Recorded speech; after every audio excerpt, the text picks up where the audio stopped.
Bonjour Anouk, Bonjour Julien. très content que tu sois là pour le premier épisode de podcast de Dreamcast, autour du rêve.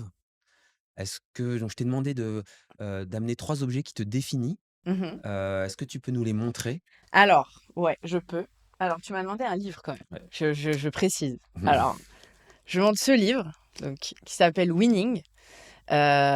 Pour moi, faut savoir que c'est l'entraîneur de Kobe Bryant et de Michael Jordan qui a écrit ce livre et qui avait écrit un autre livre. Moi, je lis beaucoup en fait. On en parlera plus tard dans le podcast, mais pour ma prépa mentale, pour m'inspirer, voilà, pour mettre en place des choses et évoluer. Et cet auteur, il me parle beaucoup. Et Ouais. tu vois, des fois, tu te sens un petit peu seul dans tes entraînements, dans ta préparation, etc.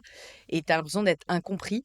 Et je trouve que l'auteur, des fois, j'ai l'impression qu'il me parle rien qu'à moi, tu vois ce que je veux dire? Ouais. Et voilà, ça me parle beaucoup et c'est la mentalité que j'aime mettre en place, la mentalité de gagnant, quoi, la vraie mentalité de champion pour aller chercher ses objectifs et gagner des compètes. Donc ça, c'est... Voilà. Et je l'ai Ouais. lu, je sais pas, au moins 5 fois en Ah, entier. moi, je vois, j'adore. Il est un peu Ouais, défoncé, tu j'adore. vois, il a voyagé le mec. Il est un peu patiné. Voilà, c'est ça. Très beau livre en tout cas. Du coup, j'adore les couvertures un peu rigides. Et donc, ok, tu l'as lu quand pour la première fois? Ah, c'est une bonne question. Je crois qu'on me l'avait... En plus, c'était mon ancien manager qui me l'avait offert pour mon Hmm, anniversaire, parce qu'il savait que j'aimais beaucoup cet auteur. Mais je te dirais peut-être 2019 D'accord. ou 2020, je sais plus. Voilà. Et avant, j'avais lu son autre livre, parce qu'il a un autre livre. Et que Ok. j'avais pareil, j'avais saigné ce livre aussi. Tim S. Grover, je connais pas du tout. Ouais, Ok, super. Tim Grover. Grover, ouais. Voilà, tu vois. Vraiment cool. Vraiment cool. Et il est traduit maintenant, je crois. Ok. Ouais, voilà. Ok. Deuxième Ouais. objet, je t'ai ramené Ah, une grosse fierté, une médaille d'or. C'était là, celle-ci, c'est le 15 km. Donc, en fait, sur les championnats de course à obstacles, parfois il y a des 3 km et des 15 hmm, km. Souvent, moi, je cours les deux. J'aime bien faire les deux. C'est deux choses différentes qui nécessitent des qualités un petit peu différentes, mais je trouve ça cool. mhm. Et quand tu vas aux États-Unis, t'as pas envie de te déplacer pour 3 km, tu vois. Ouais, Donc, tu te dis, bon, allez, je vais faire les deux courses. Et en fait, en 2022, j'ai gagné le 3 km et le 15 km dans ma catégorie d'âge. Donc, on a des catégories, il y a une catégorie pro, et moi, en fait, j'ai gagné la catégorie qui est un peu, je dis souvent semi-pro, où on est classé par catégorie d'âge, donc par tranche d'âge, voilà. ok. Et j'ai gagné le vendredi et le samedi, donc je suis double championne du monde en 2022, et c'était ma Bravo, première, super. ouais, grosse victoire. Donc, voilà, pour moi, elle est importante, cette médaille. Elle est Et super. j'en ai deux, du coup. Celle-là, c'est celle du 15, mais j'ai celle du 3. Et tu vois, il y a de la pâte à fixe dessus, on révèle tout. C'est que C'est ça, l'envers. c'est qu'en fait, j'ai chez moi un cadre Hmm, vitré avec des photos et les médailles. Voilà. super. Je me la pète un peu, tu vois.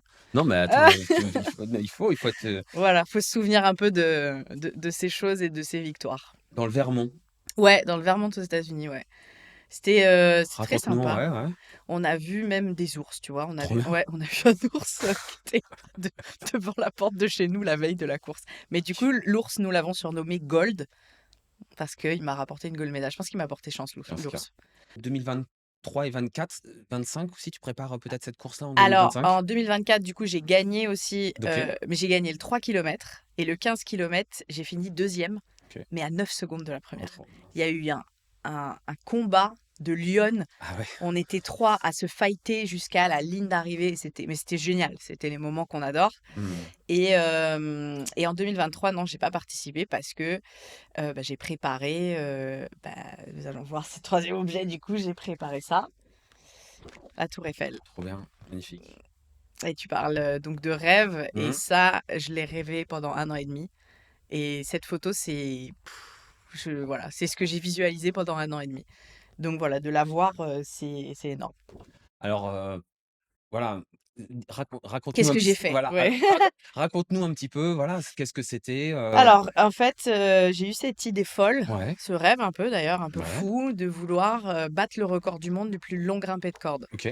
qui était détenu par un peu une collègue, une coureuse d'obstacles danoise, qui est athlète Red Bull Mmh. et qui était championne du monde, mais elle en pro. Donc vraiment, voilà. Mais elle est sponsorisée, elle vit de ce sport. Donc bon, on n'est pas vraiment au même niveau.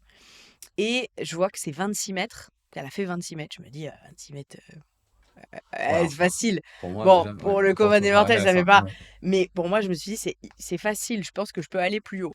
Et comme elle l'a fait proche de l'opéra à Copenhague, je me suis dit, moi, qu'est-ce que je grimperais comme monument? Et tout de suite, j'ai eu la Tour Eiffel qui est venue dans la tête. Mmh mh, mmh. Alors là, on le voit, là, je suis entre les 2 étages. Mais en réalité, de base, j'avais prévu de grimper que jusqu'au premier. Et quand j'ai fait le premier rendez-vous à la Tour Eiffel, Ouais. ils m'ont dit: «Non, c'est vrai que tu ailles au deuxième quand même». Ah Et c'est j'ai fait: «Mais attendez, c'est à combien de mètres?» Donc moi, je visais 56 mètres, premier étage. Le deuxième étage, il est à 110. Je dis: «Mais attendez, c'est le double, quoi». Déjà, ça te fait dépasser 100 mètres. J'avais lu que le record du monde du plus long mmh. grimpé de corde, même par un homme, c'était 90 mètres. Ah tu Donc purée. tu dis, est-ce que en fait, humainement, c'est possible d'aller au-delà de 100 mètres, tu vois? Est-ce que techniquement, enfin Bien voilà, il sûr, y a hein. plein de questions. Et j'ai osé dire: «Allez, on y va, on est parti». Et Donc voilà, ça a été, un long, long process, mais on l'a fait et voilà, que cette photo, bah, elle est exceptionnelle. comme quoi le culot, l'audace, ça paye toujours en fait. Exactement, l'ambition. L'ambition. Et après par contre, c'est beau d'avoir de l'ambition, mais faut mettre en place les choses derrière, quoi. Bon, on va en reparler un petit peu Ouais. dans ta préparation et cetera. Alors moi, le détail qui m'a, vraiment, plu, c'est ce petit oiseau. J'étais sûre que tu allais dire ça. Non, mais peut-être Il qu'on y en a a le déjà parlé, petit mais oiseau. Mais tu sais que j'ai une autre photo, c'est un peu la même, sauf qu'il y a un hélicoptère dessus ah oui? aussi. Ah Ouais, oui? tu fais: «Mais waouh, comment le mec le photographe qui a pris ça».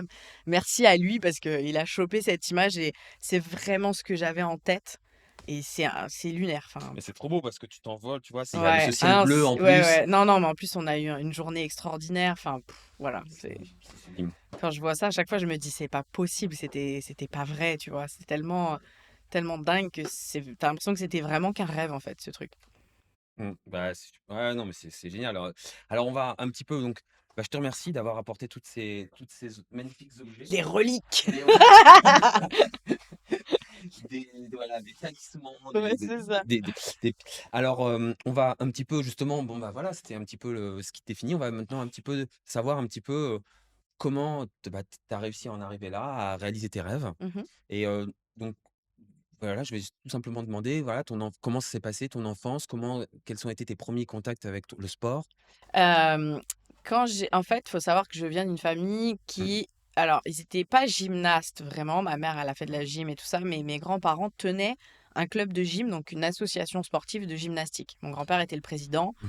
ma grand-mère, elle était entraîneur, mon grand-père aussi entraînait et en fait, bah, du coup, si tu veux, j'ai été mise dedans un peu comme ça. Ma mère me laissait à ma grand-mère toute la journée, un peu en mode nounou et du coup, bah, le soir, comme elle allait entraîner les filles à la gym, elle me laissait dans la salle de gym et Trop bien. donc moi, ah, en fait, je crois que j'ai marché, je crois qu'elle m'a dit, j'avais 7 mois et demi, donc très, très tôt. Donc j'étais très évoluée sur le côté, on va dire physique, tu vois? Mouvement et cetera, j'étais très en avance et j'ai fait du sport, très tôt. Donc voilà. Et Donc tu vois, je me souviens même pas de mes «débuts» entre guillemets en sport parce que, bah, je suis née dedans, en fait et voilà, j'ai passé mon enfance dans la salle de gym à faire un petit peu, j'étais sur le trampoline, j'allais, bah, voilà, tu vois? Je faisais vraiment mmh, c'était ma salle de jeu, en fait. C'est une vraie chance, en fait. ouais, ça, c'est un mimétisme, Ouais. à travers et du coup, tu t'es pas forcément dirigé vers la gym, à proprement Si, si, si, tu as fait, ouais. ouais, ouais, j'en ai fait jusqu'à mais ouais, quasiment jusqu'en STAPS, en fait, tu vois? Mmh mh. Après j'ai fait fac de sport. J'avais arrêté un an et j'ai repris en STAPS OK. et j'ai fait même des compètes en STAPS pour l'équipe universitaire et tout. Donc tu vois, j'en ai fait de mes, Mmh. Ouais, dès que tu as appris à marcher, en fait, finalement? voilà et jusqu'à mes 20 ans, vraiment, j'ai fait de la gym, tu vois? En faisant une année un peu off, mais j'ai pas arrêté de faire du sport, j'avais fait de la boxe.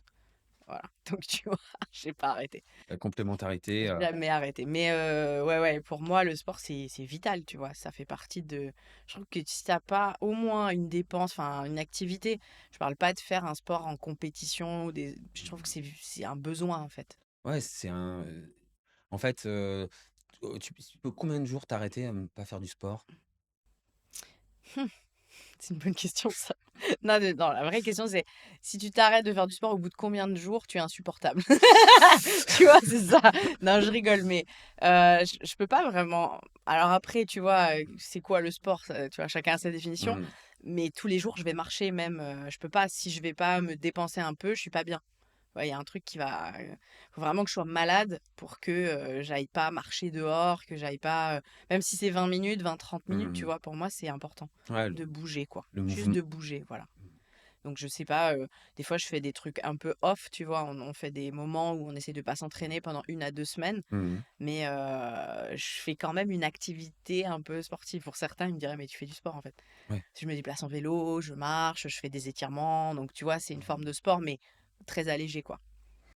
Donc tout à l'heure, tu disais effectivement, tu parlais de STAPS, donc Mmh. tu as fait du sport tout le temps, tu as toujours bougé, tu as une culture, familiale de Ouais. mouvement, c'est super. Donc tu as fait STAPS et alors qu'est-ce qui t'a poussé après, à donc comment s'est passé tes études? Raconte-moi un petit peu, Bah, ce que j'ai aimé en STAPS, c'est que Mmh. tu découvres plein de sports. Mmh mh. Tu vois? Ce côté un peu multisport, tu te retrouves, en kayak, tu te retrouves à faire du judo, des sports de raquettes, des sports d'expression. Bah, on a fait de la gym forcément, mais du cirque, de Ouais, ouais. l'athlétisme, du lancer, enfin et j'ai beaucoup aimé ce côté, tu sais, touche à tout et aussi, ben, STAPS, c'est les sciences du sport, hein. On étudie les sciences qu'il y a derrière l'entraînement, derrière le sport et ça aussi, j'ai trouvé ça fascinant parce qu'en fait, faut savoir que, bah, toi, tu as fait médecine, hein? La première année, on fait Ouais, l'anatomie ouais, comme, ça. comme en médecine et j'ai trouvé ça génial, en fait. Le côté physiologie, le côté, Mmh. anatomie, bah, tu découvres comment le corps est fait et comment tu vas le mettre en mouvement et à partir de ça, comment tu vas l'entraîner pour qu'il soit plus performant sur telle ou telle qualité. Donc ça m'a fascinée. Hem, Après, je trouve que c'est un apprentissage, enfin, constant, en fait, tu vois? Parce que ce que j'ai appris en STAPS, aujourd'hui, il y a des choses qu'on a découvert, c'était plus forcément vrai. Enfin, pour moi, c'est un apprentissage qui est non-stop et qui est constant. C'est une formation continue, comme on dit. Je pense que toi aussi, en médecine, c'est la même chose, hein? Il y Bah, a des nouvelles études qui arrivent et il faut mmh. toujours se mettre à jour et mais ça m'a voilà, ça m'a lancé dans ce côté-là et après, ben, dans le côté un peu être multisport, j'aime bien ce côté-là, être un athlète qui est complet, Mmh qui mh. est pas juste hyper spécialisé dans un truc, mais qui est très complet. Tu me mets dans n'importe quel truc, je suis bonne, tu vois? Entre guillemets. Et justement, est-ce que dans le course de saut d'obstacle ou dans le grimpé de corde, tu t'es dit: «OK, cette petite brique de mouvement, je l'ai chopée dans un autre sport et tu vois, ça m'a permis grâce à ce sport ou grâce à la gym finalement, Ouais, alors la j'ai» la gym, franchement, la gym, c'est la meilleure base et ouais? j'en parlais, je sais plus, avec un ami ce matin. Pour moi, si je devais, j'ai pas d'enfant encore, mais si je dois mettre mon enfant au sport, je le mettrais à la gym direct, en fait. Mmh. Pas forcément pour qu'il devienne un gymnaste, et qu'il gagne les JO, c'est pas ça, mais parce que tu développes des qualités physiques qu'il y a pas dans tous les sports et il y a une conscience corporelle avec la gym, tu vois? Quand tu fais des saltos ou ce qu'on appelle des vrilles, donc tu as un salto plus un tour, heu, tu es à l'envers, tu dois savoir à quel moment commencer à tourner. Enfin, tu vois? Tu as une espèce de précision et une maîtrise de ton corps dans l'espace qu'il y a rarement dans d'autres sports, en Ouais, fait ouais. et une coordination, enfin voilà, bras, jambes, tout, tu as tout qui est coordonné en gym. Tu te retrouves la tête à l'envers, suspendu, enfin voilà et du coup, ça te permet de pouvoir l'adapter dans n'importe quel sport. Et sur les obstacles d'ailleurs, je me suis rendu compte en fait tout simplement que il y a des gens, Mmh. je vais leur dire: mais fais ça comme ça», genre un passage d'obstacle, moi il me paraît logique parce que je sais exactement avant même d'être sur l'obstacle où je vais mettre ma main, mon pied, mon truc, comment je vais le passer en fait. Et ça j'ai remarqué que c'est pas inné, mais c'est un peu un instinct et ça je sais que ça me vient de la gym, tu vois? Donc c'est Les fort. les Grecs, ils faisaient beaucoup de gymnastique. Exactement, Enfin ouais. les premiers philosophes grecs, ils parlaient toujours de gymnastique, du corps pour l'esprit, en Ouais. plus. Oui, c'est vrai, Ouais. c'est vrai. Mais ouais, donc la gym, grosse base.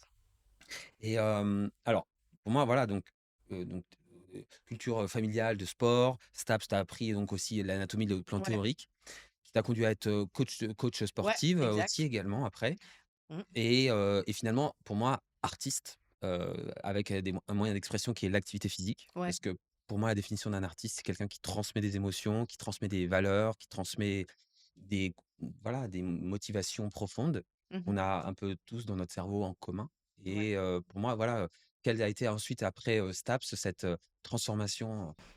Alors ça en fait, si tu veux, après j'étais prof de fitness, Ouais. donc je me suis mis vraiment dans le côté fitness Mmh. et tu vois, on en a parlé en off, mais moi je voulais être actrice à la base Mmh. et je suis venue sur Paris pour donner des cours de fitness et en parallèle essayer des castings ou des trucs comme ça. Et finalement, c'est pas du tout ce que j'ai fait. J'ai juste fait prof de fitness parce que Bah, je me suis ouais. pris de passion pour ce truc.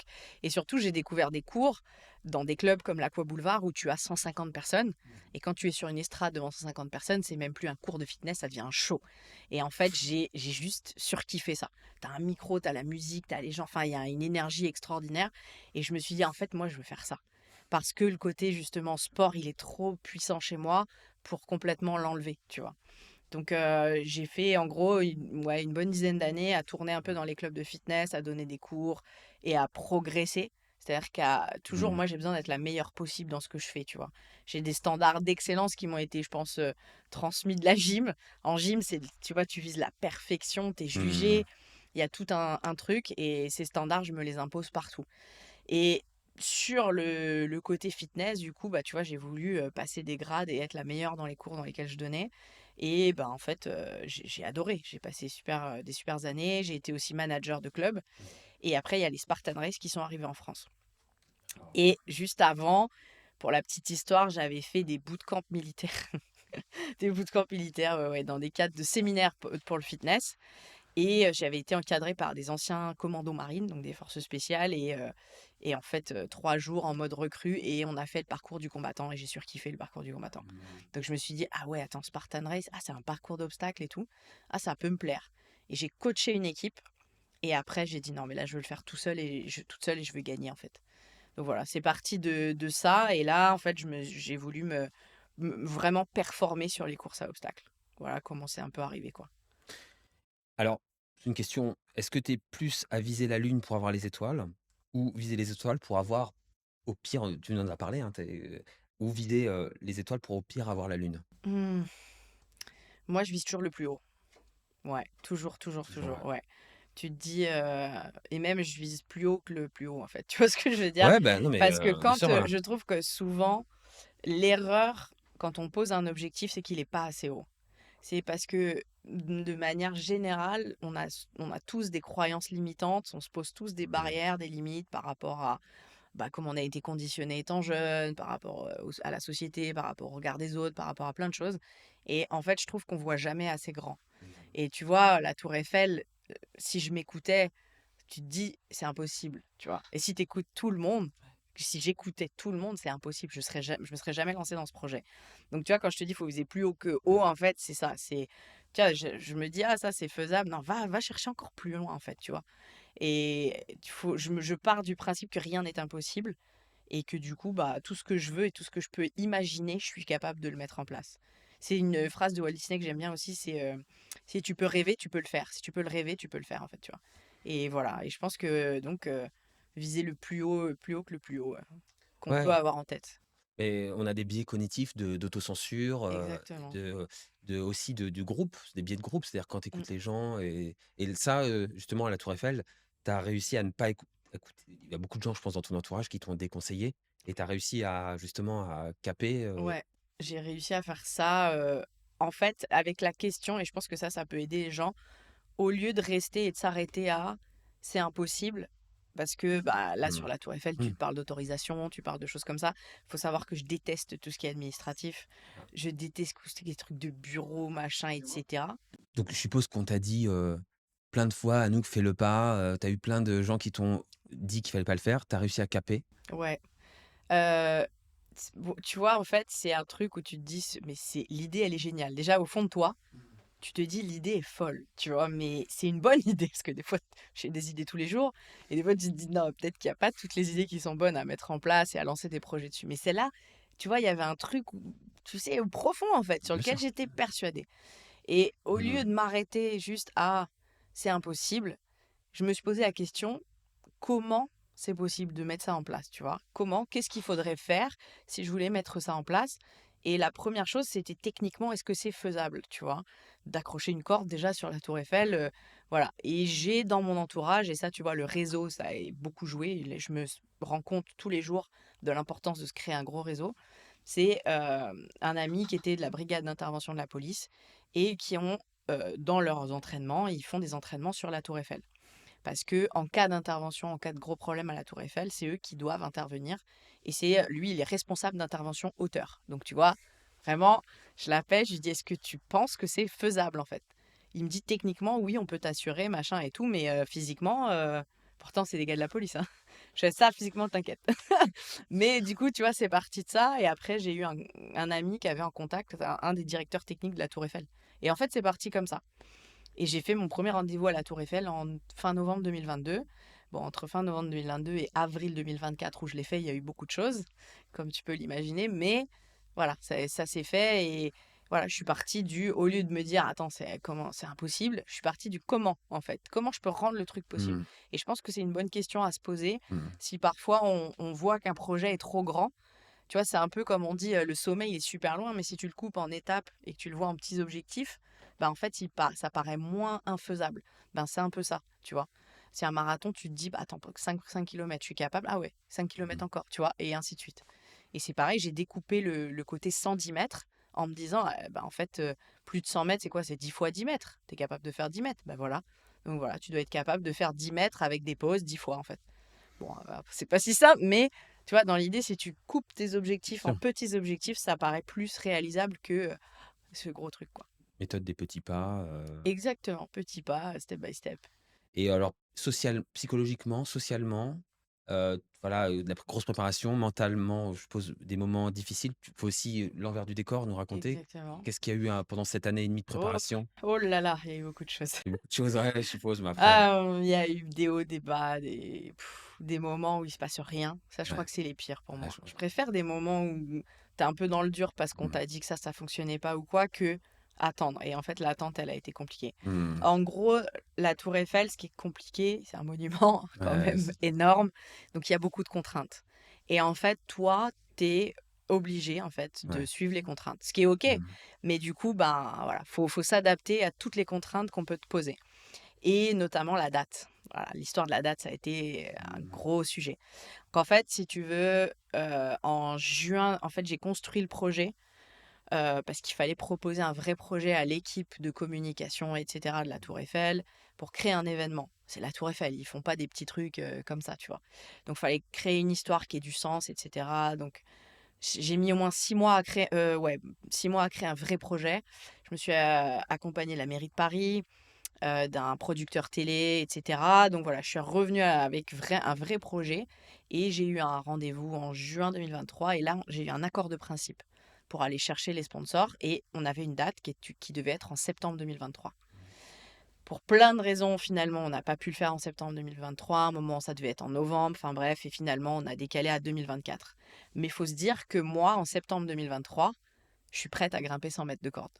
Donc, quand on te dit va falloir décaler, tu dis tu sais, je suis pas un robot en fait. Tu vois, il y a cet aspect aussi, attendez, je suis un athlète, je suis un humain, et plus on décale, plus il y a de risques de se blesser, plus il y a, tu vois, il y a tout cet aspect aussi physique. Donc voilà, ça a été dur, mais en même temps, tu te dis, bon, allez, je vois le positif, tu vois, je voyais toujours le positif dans les moments un peu négatifs, de dire, bah, ça nous laisse plus de temps, on va pouvoir faire un truc encore plus génial, tu vois. Bon, après, voilà, on a eu une date qui n'était pas celle qu'on voulait à la base. Enfin bref, il y a plein de choses. Ce qui est important, c'est qu'on l'a fait. La première date, on a eu un souci de vent. Je sais pas si tu avais suivi cette Ouais, affaire. j'ai vu, alors qu'il Cette y en a affaire, pas la souvent, hein. veille, Ah ouais. la veille à 15 heures, on m'appelle et on me dit: «À nous que ça va être compliqué». Je dis: «Mais c'est pas possible», tu vois? Ou là, ça fait t'imagines quoi? Donc bon, bah, on décale et en fait, ce qui a été très dur, c'est les jours suivants, c'est que on décale, mais on sait pas quand. Mmh. C'est pas toi qui maîtrise la météo, donc tu peux pas et en fait, là, tu as tous les journalistes qui étaient prêts et qui disent: «Bah, ouais, mais c'est quand ces trucs?» Tu te dis parce que le but, c'est quand même de se médiatiser. C'était ça aussi le but de cet événement. Donc s'il y a plus de journalistes, ça fait chier, quoi, tu vois? On perd tous les journalistes parce qu'il y avait du vent et qu'on a décalé et en fait, bon, bah, tu vu tout à l'heure la photo, la lumière qu'il y avait, voilà. Ça a été pour le mieux finalement et en fait, on a eu beaucoup de journalistes, tout s'est bien passé et tout, mais c'est vrai que ça a été un coup dur quand même, le décalage. Alors moi, c'est une question toute bête, pratique, mais qui t'a donné la corde et comment tu as choisi de la corde, tu vois ce que je veux dire? Est-ce que tu as choisi Ah! une corde spéciale, tu vois, une nervure spéciale? Alors, j'ai appelé une société qui construit, qui fabrique des cordes, qui a été un «sponsor» entre guillemets, qui m'a fabriqué la corde. Donc il y a eu, ils m'ont fait une première corde de 40 mètres parce que j'ai fait des tests sur un Ah, viaduc OK, et tu vois, on a bien fait parce que tu vois le diamètre, bien sûr. Ouais, ouais. la matière me convenait pas. Et du coup, on a changé le diamètre et la matière. Mais la deuxième corde, c'était la bonne, en fait. Ah, trop bien. Parce que je m'entraînais sur une corde dans une salle d'escalade. Et c'était un ami d'ailleurs, qui a gagné Ninja Warrior, qui s'était entraîné sur cette corde, qui m'avait dit, bah tiens, entraîne-toi sur ma corde. Et en fait, je savais que c'était 40, tu vois, je savais le diamètre, je savais la matière. Et cette matière me convenait, mais le diamètre un peu large, tu vois. Donc, on a fait un entre-deux, voilà, il y a eu des petits tests, quoi, on va dire. Mais ça va, finalement, tu vois, deuxième corde, c'était la bonne, donc ça va. Et alors, donc, pendant que tu es dans ta performance, Mm. à quoi tu penses? Hmm. Que ça soit, je pense, sur les courses à obstacles ou là, la Tour Eiffel, tu es dans un truc qu'on appelle la zone chez les athlètes. C'est un moment où, je sais même pas comment expliquer ça, c'est une méditation intense, mais en fait, tu penses à rien. C'est ça Ouais, que je veux dire. non, non, mais C'est c'est que tu t'es tellement entraîné et préparé pour ça, ton corps, il sait faire. Et c'est un peu justement ok, je laisse faire, c'est une concentration à la fois intense, mais en même temps, un espèce de lâcher prise, tu vois. Et ben, après, tu t'écoutes ton corps, t'écoutes les signaux qu'il peut y avoir, mais voilà. Et après, surtout, notamment sur la Tour Eiffel, j'ai essayé de profiter, en fait. De ouais, me dire, ce que je fais là, c'est personne le fait, personne le fera. Donc, tu as une chance extraordinaire d'avoir cette opportunité. Donc, profite de chaque seconde. Même si il y a eu plein de trucs. Mon lacet qui se défait, la corde qui a fait un tour, enfin, des trucs qui se passent pas d'habitude et là, ça se passe. Donc, ça, faut les gérer. Mais tu vois, ça va. Quand tu es hyper entraîné, en fait, et préparé mentalement, tous les petits imprévus, entre guillemets, bah, tu sais passer au-dessus, en fait. Tu vois ça un peu, tu sais, comme une notification et tu fais, ok, je prends l'info, mais ça fait rien sur mon émotion, en fait. Tu vois, je reste focus. ouais, ça passait même pas par le lobe frontal de la réflexion et cetera. Ouais, C'était vraiment et voilà. d'autres circuits Voilà, ouais. après, je sais qu'il y avait un tour, tu vois. En fait, si tu veux, c'était un des défis, parce que en Mmh. vrai, techniquement, c'est quand même pas simple. Bien Même sûr. sur la corde, sur la photo, on le voit, ça fait un U. Mmh. En fait, on a été obligé de trouver une solution pour alléger la corde. Ouais, ça fait ce petit U. Voilà, exactement. Parce qu'en fait, plus je grimpe, plus j'ai du poids sous moi. Faut savoir que la Bien sûr. corde totale fait 70 kilos. C'est Donc, ça. à partir de 30 kilos, donc quand je fais un verrouillage, je verrouille mon pied, en fait, je dois, avec mon pied, prendre la corde, la soulever et ramener mon pied sur l'autre. Et ça, au bout de 30 kilos, t'imagines que soulever 30 kilos avec ton bout de pied, ça devient compliqué. Et du coup, il fallait trouver une Mmh. solution. Et en regardant bien le record homme à 90 mètres, on a vu qu'il faisait ça. Pour alléger, il remontait la corde. Et on a testé ça sur viaduc à 40 mètres et Ah, ça trop bien. fonctionnait. Donc, il fallait, par contre, qu'on ait une coordination parfaite avec les gars en haut. On a testé pour savoir combien c'était intéressant, enfin, Oui, optimal, on va dire, d'avoir calculé. sous moi. Parce qu'on a remarqué aussi que si j'avais 1 ou 2 mètres, c'était pas le mieux non plus. Donc, on a calculé pour qu'à peu près, il y ait entre 7 et 10 mètres sous moi. Donc, il y a eu ça. Et la deuxième chose technique, c'est que j'ai une ligne de vie, hein, comme en escalade, j'ai un baudrier, je suis assurée. Et en fait, la corde qui m'assure peut s'enrouler autour de la corde que je grimpe. Et si ça se passe, bah en fait, au bout d'un moment, je ne peux plus mettre mes mains sur la corde. Donc ça, c'était un vrai enjeu. Et on a fait des tests sur la Tour Eiffel de nuit, etc. Tout s'est bien passé. Sauf que le jour J, il y a eu un tour. Et ce qui fait qu'en haut, je pouvais plus mettre mes mains sur la corde. Donc j'ai été obligée de gueuler après les gars, donnez-moi du mou pour que je Ah puisse ouais. mettre mes mains. Ouais, Ah ouais. après, ça va, on savait. Donc voilà, il y a juste eu un peu en haut à gérer, mais ça a été. Trop bien. Ouais, Bravo. merci. Magnifique. Alors, tu avais posé la question, cette progression, c'est-elle faite sur une accumulation d'échecs ou une culture ta progression en sport et ce que tu disais, le fait que tu évolues tout le Mm. temps et tout à l'heure au début, tu me disais que c'était une perpétuelle, Ouais, évolution ouais, et qu'on apprend toujours et tout à fait. Je pense que même quand on fait notre discipline, on se rend compte qu'on a beaucoup de choses à apprendre des autres, ouais. on a encore beaucoup de pans. Donc ta progression sur le plan de l'activité physique, du sport, c'est-elle faite sur une pour toi, une accumulation plutôt d'échecs et tu t'améliores ou sur une culture du succès? On parlait du livre Ouais. du gagnant de Un voilà. peu des 2, je te Mmh, dirais. Tu vois? Parce que, bah, tu vises à chaque fois un objectif et un mmh, succès sur un objectif, mais t'as pas forcément le succès que t'attendais. Donc en fait, t'as des échecs, même sur des entraînements, tu vois? Au quotidien, t'as des entraînements qui vont bien se passer, t'as des entraînements qui vont moins bien se mmh, passer. Donc c'est un peu un mix des 2. Et après aussi sur le plan, on va dire, je dirais pas perso, mais professionnel aussi, parce que moi je vis pas encore de mon sport. Donc, tu as aussi ce côté, faut Mmh. aller chercher Ouais, des bien sponsors sûr. pour pouvoir vivre au quotidien. Moi, je suis aussi coach sportif, donc tu vois, je peux développer d'autres activités, mais aussi, je veux développer des conférences. Et c'est pas si simple, en fait. Donc, au quotidien, tu as ce côté d'échec où on va te dire, bah non, on va pas bosser avec toi, ou non, on veut pas te financer. Pour la Tour Eiffel, ça a été super compliqué. C'est-à-dire que j'ai eu beaucoup de non. Même de grandes marques de sport, où tu te dis, mais attends, bien sûr, ça colle complètement. Bah non, en fait, on veut pas y aller. Genre, ton sport nous intéresse pas. Bah attends, mais les gars, c'est la Tour Eiffel, tu vois. Donc bon, bref, après, c'est une culture aussi française, mais du coup, tu as tes échecs, ok, sur le terrain, mais ces échecs-là à gérer aussi, en fait. Donc c'est pas simple parfois, mais je pense que c'est ce qui te renforce aussi. C'est-à-dire que moi, quand tu vois, il y a des marques qui m'ont dit non, j'ai dit ok, ben matez bien à la télé parce que vous allez être dégoûtés de ne pas avoir été avec moi, tu vois. Et je pense qu'il y en a qui ont été dégoûtés, j'espère. Mais tu vois, c'est aussi ce truc-là que tu dois savoir aussi comment l'utiliser pour en créer une force, entre Ouais, guillemets. bien sûr. Et après, c'est sûr que sur 10 événements, on va dire, tu as souvent 9 échecs. Tu gagnes pas toutes les courses, en fait. Tu gagnes pas tout le temps. Tu fais pas toujours des records du monde. Tu fais pas toujours, tu vois. Voilà, souvent, bah oui, les succès sont plus médiatisés, sont plus mis en avant. Mais pour un succès, le nombre d'échecs que tu vas avoir derrière, et c'est en même temps ce qui te forge, tu vois. Et donc, ouais, je pense que c'est un mix des deux. C'est vraiment Mmh. visé, un peu, on parlait de ça tout à l'heure, mais oui, tu as le succès en tête, tu as cet état d'esprit du succès que tu mets en place, mais il faut passer par des échecs pour y arriver, en fait. Et la question, c'est vraiment aussi des subventions, de l'argent des sportifs, Mmh. des étudiants et le fait que le sport est pas tellement valorisé dans Ouais, les études universitaires. c'est vrai. C'est vrai, alors qu'on a eu les JO, des JO magnifiques, on est quand même un pays globalement de sportifs, en tout cas de talents, Ouais. Oh, mais que dans la population générale, il y ait aussi peu de sportifs encore et que nos pépites soient pas valorisées, soient pas mises sur un piédestal. Et moi, ouais, c'est pour ça que je l'appelle des athlètes, des artistes, parce que ouais. pour moi, c'est des artistes au sens même.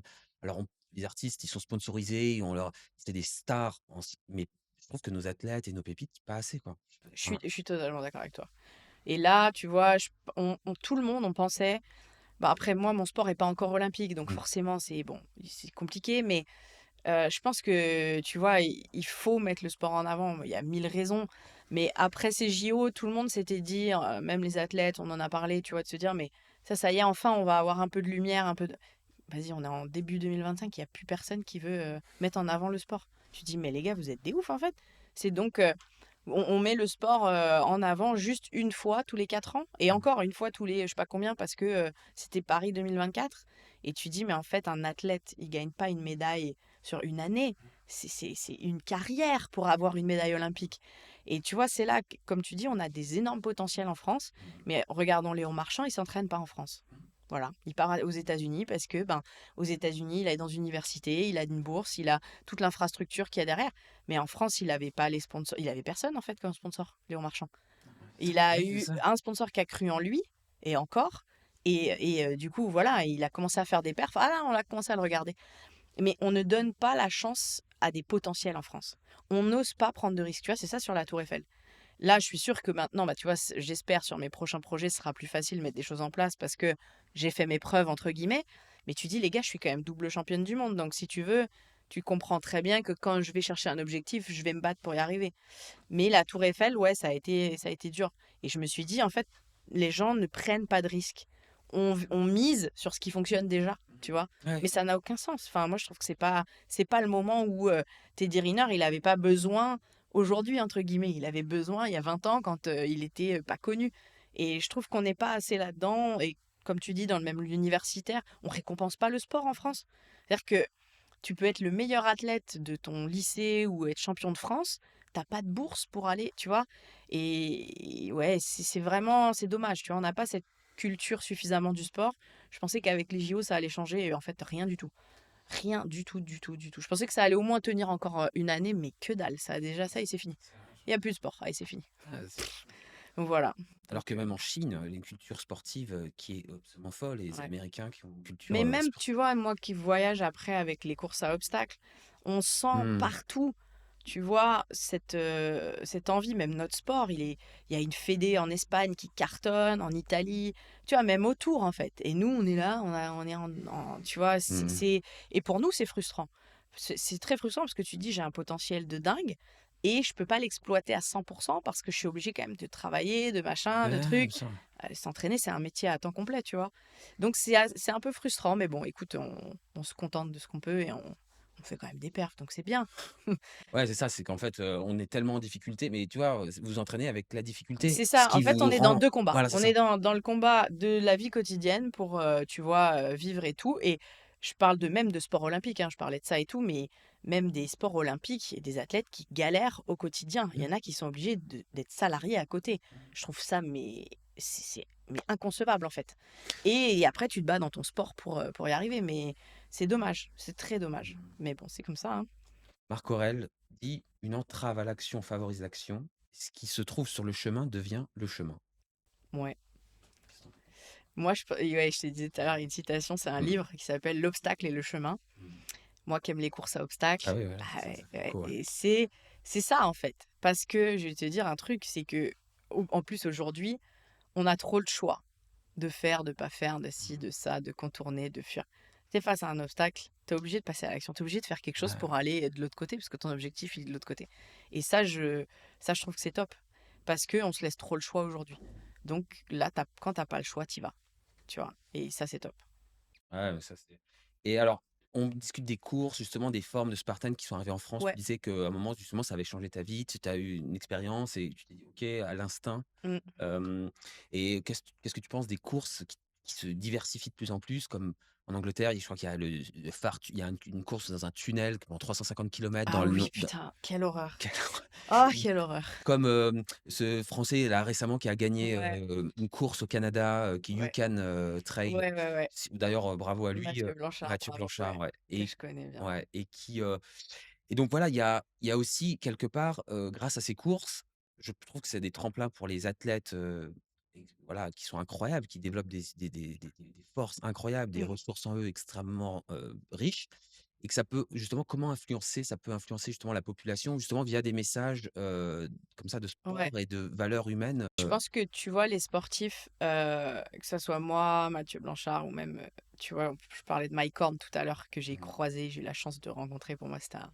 grand moment pendant les JO. Hem, Moi, je le fais pas que pour moi, mais aussi je veux inspirer les gens, en fait. Mmh mh. C'est peut-être ce côté coach, mais j'aime voir les gens te dire: «Putain, j'ai vu ce que tu as fait et moi derrière je me suis dit: "Ah mais je me mets cet objectif", tu vois? Et grâce à toi, j'ai fait une Spartan ou j'ai fait un truc». Et rien que ça c'est la meilleure récompense pour moi, tu vois? Que quelqu'un me dise ça, je trouve ça génial, je suis trop contente. Et je pense que tu as besoin d'athlètes élite, élite, élite pour que les gens se disent: «Attends, mais lui, il est capable de faire ça, moi je peux faire ça», tu vois? Tu vois? Et je pense que c'est génial, en fait, parce que c'est hyper inspirant pour les gens et de se dire: «Bah, bon, ça, c'est peut-être encore trop pour moi, mais par contre, ah bah, tiens, il y a une petite course, un petit trail», tu vois? Mathieu Blanchard, il fait l'UTMB, il finit deuxième derrière, Kylian Jornet qui est extraordinaire. C'est du trail, ça a été mis énormément en avant. Bah, du trail, il y en a des 5 kilomètres, ça commence à des très petites distances et il y en a un peu partout en France, donc c'est génial, tu vois? Nous, les Spartans, tu vois, les gens ils me disent: «Ouais, mais je suis pas» les Spartans, tu as des courses à obstacles partout en France, tu as le Relais des Fadas, tu as des courses qui sont fun, en fait, où tu vas en équipe, tu vas en famille, tu en as qui font 5 kilomètres ou même moins, je crois. Tu peux marcher, tu pas obligé de courir, tu vois? Donc ça, je trouve ça bien, mais je trouve que le côté élite, à faire des choses extrêmes, c'est ce qui inspire, en fait, les gens, en fait. Donc je Mmh. trouve que c'est bien de développer des courses comme ça et surtout de les mettre en avant. Tu donnerais quoi comme conseil à ceux qui essayent de se lancer un défi sportif ou un projet qui leur semble inaccessible? C'est un petit peu la conclusion. Ouais, alors je dirais, ben, go, quoi. En fait, Ouais, je c'est ça. dirais vraiment, ce que je disais tout à l'heure, ne vous dites pas que c'est pas possible, mais posez-vous la question de comment on peut le mettre en place et après, de se bloquer des petits objectifs, d'y aller petit à petit. C'est sûr que quand on n'a jamais couru 1 kilomètre, un marathon, ça paraît Ouais, compliqué et on peut pas le faire en 6 mois, c'est pas possible. ouais. Mais de faire déjà un 1er 20 kilomètres, OK, c'est des objectifs intermédiaires. Mon objectif ultime, c'est quoi? C'est de faire ça, OK, je vais mettre 2 ans peut-être à y arriver, c'est OK. Et entre-temps, bah, je me pose des objectifs intermédiaires. Et du coup, après, bah, ça crée un plan d'entraînement, ça crée des choses comme ça. Et dans le sport, je trouve que les gens, en fait, ils osent pas se poser des objectifs Alors que c'est le fait de se poser un objectif qui va nous engager dans une pratique, tu vois. Ouais, bien sûr. Si tu te dis juste, allez, je me mets un peu au sport, tu vas, la plupart abandonnent en fait. Tu vois, il y en a très très peu finalement qui sont réguliers dans leur sport. Par contre, si tu as un vrai objectif, même si c'est pas de gagner une course, mais c'est juste de faire un marathon et tout, tu es obligé de te préparer, tu t'es engagé en fait. Et du coup, de se poser un objectif, je trouve que c'est important pour s'engager dans sa pratique quotidienne.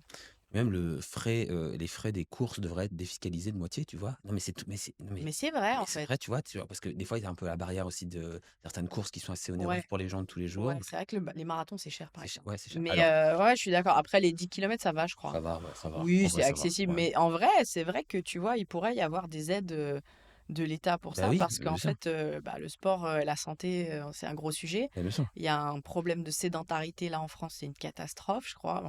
Tu dois être encore Non, plus au courant que non, moi. mais bien sûr, l'obésité Mais c'est augmente. une cata chez les jeunes. Mmh. Bon, voilà, donc je sais pas ce que ça va donner dans 10, 15 ans, mais ça fait peur quand même.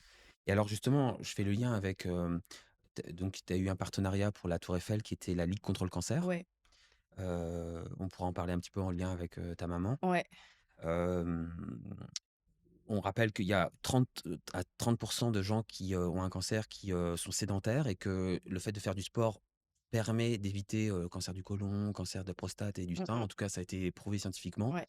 que ça prévenait les risques de Mm, récidive. Voilà, comment ça s'est enfin, c'est une super histoire, ta ouais. maman aujourd'hui est Alors ma maman, elle est en traitement encore aujourd'hui, d'accord. mais on va dire que ses métastases sont stables, donc voilà. Pour moi, c'était important d'avoir une cause, tu vois? Je trouve que bah, ça te Ça donne encore, un espèce de motivation encore de te dépasser pour d'autres personnes. En fait, je me suis dit, tu vois, sur la corde, il faut savoir que c'est horrible de grimper une corde. Je dis ça aux gens, ils me disent: «Mais pourquoi tu fais ça?» C'est vrai que c'est n'importe quoi.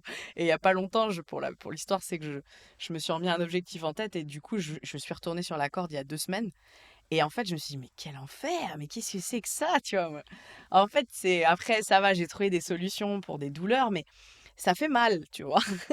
T'as le bah, pied ouais, qui est comme ça dans la corde, donc t'as une douleur, t'as le tibia contre la corde qui brûle et les mains qui chauffent, enfin voilà. Mais en même temps, et c'est pour ça que j'ai toujours su que j'y arriverais, de grimper jusqu'à 110 mètres, c'est toi contre toi. Il y a pas d'autre adversaire là, tu vois? C'est toi. Et en fait, je me suis dit, ma mère, quand je la voyais, tu sais, se battre contre son cancer, c'est ça en fait. C'est un peu toi contre toi, tes douleurs à toi, ton truc. Voilà, c'est ça, c'est toi contre toi. Et en fait, je trouvais l'image belle pour essayer d'inspirer les gens à être forts face à cette maladie. Et la deuxième chose, c'est que tu te sens, quand tu es accompagnant, ben, tu te sens enfin, impuissant, quoi. Tu te dis, bah, t'es là, mais tu peux rien faire, en fait. Donc, tu vois la personne souffrir et t'es là, comme un con, entre guillemets. Et voilà, et il y avait ce côté, je voulais mettre le sport en avant aussi, comme tu dis, parce que je pense que c'est très important pour éviter le risque de récidive et même de cancer de manière bien générale, hein. sûr, On bien sait sûr. que ça réduit le risque. Bah, c'est jamais un total, mais bon, quand même. Et puis, il y a aussi ce côté, tu sais, de voir des gens qui sont limités physiquement, où toi, tu te dis, attends, moi, j'ai aucune limite. Purée, je peux faire des trucs de fou, vas-y. Et donc, tu vois, il y avait cette espèce de mix, et j'ai voulu, en fait, mettre la Ligue contre le cancer en avant. Et aussi parce que ma maman, en fait, le traitement qu'elle a aujourd'hui n'existait pas il y a 5 ans. Donc, tu te dis, enfin, tu vois, si je peux aider un petit peu à mon niveau à faire avancer la Ouais, recherche, bien sûr. tu vois, c'est cool. Et je pense que tous les autres projets que je vais mettre en place, à chaque fois, auront en tout cas une asso, que ce soit la Ligue, ou en tout cas, ce sera contre le cancer. Pour moi, c'est important. Et justement donc, c'est quoi alors? Est-ce que tu peux nous dire un petit peu tes prochains projets, ou pas, Non, mais c'est pas. Après, j'ai pas de projet précis. Après, j'en ai plein en tête. Mais en fait, je veux essayer d'aller le plus haut possible sur une corde. C'est-à-dire que je pense que, mais ça prend du temps, mais dans les 3 prochaines années, facilement, je voudrais aller de plus en plus haut, tout simplement, et je veux faire des grimpées de corde dans le monde entier. Donc voilà, je vous laisse imaginer des choses. Après, j'ai un gros projet en tête, mais c'est pas simple du tout. Parce que c'est à l'étranger, donc il faut les contacts, tu vois, je parlais du réseau, bah, quand t'as pas le réseau et que t'es pas sur place, faut le construire, donc voilà. Mais c'est des autres problématiques, Et voilà. Et j'en dis pas plus, que c'est vraiment quelque chose qui a jamais été fait. Donc voilà. Alors je vois qu'il y a eu, il y a tu une Ouais, tour Eiffel tatouée et qu'il y a encore beaucoup de place, c'est pour ça. d'autres monuments. Est-ce que je vais tatouer tous les monuments que je veux faire? Je sais pas. Mais ça, pour moi, je voulais faire, tu sais, les athlètes, ils tatouent. Parce qu'il y a la corde, hein. Faut voir qu'il y a la corde. Trop bien. Le U? Non, Ah, juste, ça non, un c'était trait, un quand tu as trait. commencé, ouais. OK, Voilà, ouais. le début, tu Ouais, vois. le début, ouais, c'est super important. Non, il y a la corde. Parce qu'en fait, tu sais, les athlètes qui font les JO Mmh. se tatouent les anneaux olympiques. Ouais, ouais, ouais. Mon sport, il est pas encore olympique, donc j'ai pas la chance de pouvoir faire les JO. Mais du coup, bah voilà, pour moi, c'était important. Et alors, justement, en lien avec les JO, il y a 2 choses, c'est que le pentathlon moderne Oui. a mis, les sauts d'obstacles, enfin la course d'obstacles, Ouais. excuse-moi, dans son programme à la place de l'équitation. Exactement. Donc ça, c'est une belle avancée pour nous parce que Mmh. donc Los Angeles 2028, ça veut dire que notre sport est représenté aux Jeux Olympiques. Donc ça, c'est beau, c'est beau. Alors après, ça veut pas dire que je vais devenir pentathlète, non, parce que pour ceux qui savent pas, quand même, le pentathlon, c'est aussi l'escrime, de la natation et course à pied tir. Donc voilà, c'est quand même un gros programme.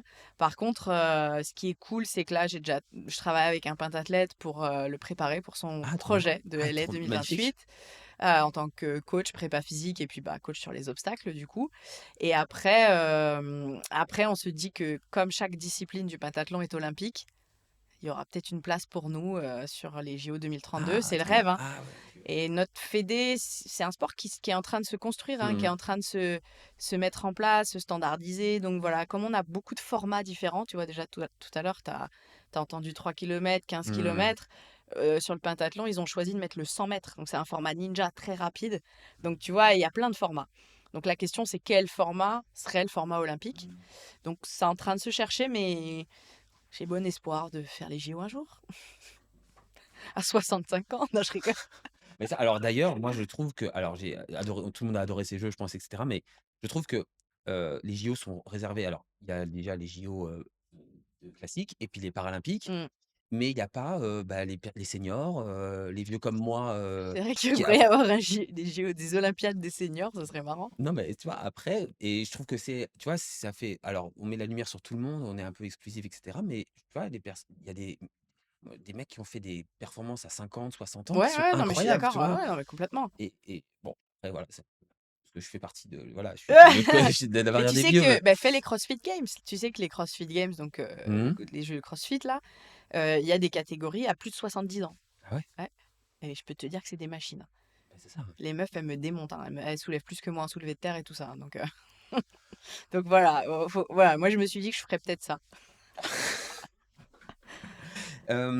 OK, alors, nous, moi j'aime bien les mantras, les expressions, enfin les est-ce que tu as un mantra, quelques mantras que tu peux nous que tu te dis à chaque fois que tu fais une compète? Ou est-ce que tu te voilà, des trucs qui te reviennent comme ça de temps en temps ou des trucs que tu as screenshotés récemment, tu vois? Parce qu'on a toujours des fois des espèces de J'en petits ai plein, j'ai j'en ai tout le plein, temps. ouais. En Ouais. fait, je passe ma vie à m'inspirer de trucs. Mmh mh. C'est-à-dire que, tu vois, on disait un peu, tu vois, tu vois, je disais que j'ai eu des hauts et des bas pour la Tour Eiffel. Bah, en fait, tu le fais tu compenses avec la confiance en soi un peu. Mmh. Ça, c'est très important. Mmh.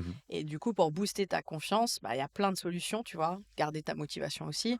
Confiance et motivation, c'est un peu lié.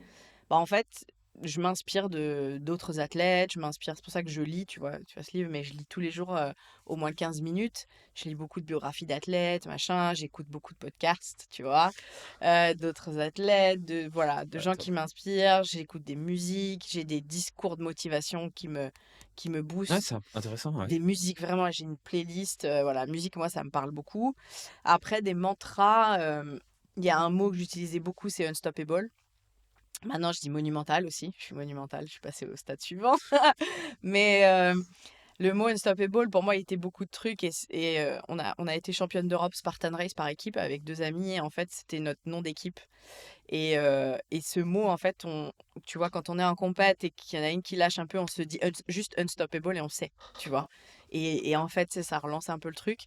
Après, il y a, tu sais, en fait, quand je me souviens au championnat du monde sur le 15 km, il y a un moment où j'étais mal, tu vois. Il y a toujours des moments où tu es très très mal dans les Ouais, ouais, bien courses. sûr, ouais, Où tu vois, ça fait 2 heures que tu cours, tu es en pleine montée, t'en peux plus.